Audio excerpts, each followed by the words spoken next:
ښاغلی ولسمشر محمد اشرف غني دې ته اندېښمن دی چې د څلورم صنعتي انقلاب نه هم محروم نشي او له طالبانو یې غوښتنه کړې باید څلورم صنعتي انقلاب په افغانستان کې ولمانځل شي.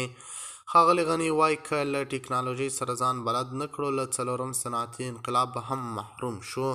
باید موږ ټکنالوژي لا کلکه کړو.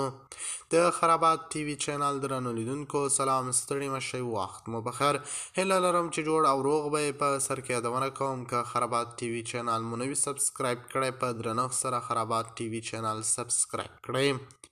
ښاغلی ولسمشر غني د ډیجیټلي حکومتولۍ ګټو په اړه د خپلو درسونو په لړ ویلي د ډیجیټلي کېدل د هیواد د چټک، ارزان او ضروري پرمختګ یوازینۍ لاره ده او په وینا یې افغانان باید ځانونه د مصنوعي ځیرکتیا په ګډون د دې برخې له ټولو نښتونو سره بلد کړي.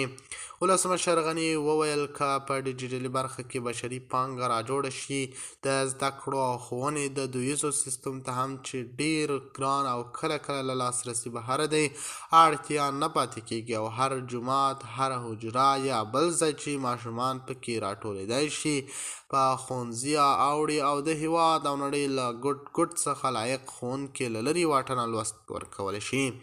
ښاغلی غني د دې مرکې په پای کې د معاصر افغانستان د جوړېدو درې سوهمې کلیزې چې په 2040 کال کې را رسیږي اشاره وکړه او له هیوادوالو یې وغوښتل چې ورته چمتووالی له نوې ټکنالوژۍ چې څلورم صنعتي انقلاب یې بولي ونیسي.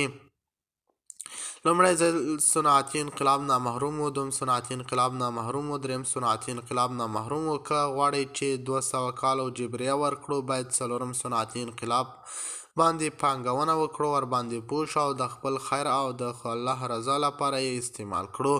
معنا دا ده چې وخت ضایع نه کړو. لومړیتوبونه باید واضح وي چې یو هوسا ژوند، خپلواک، متحد او یو افغانستان ولرو.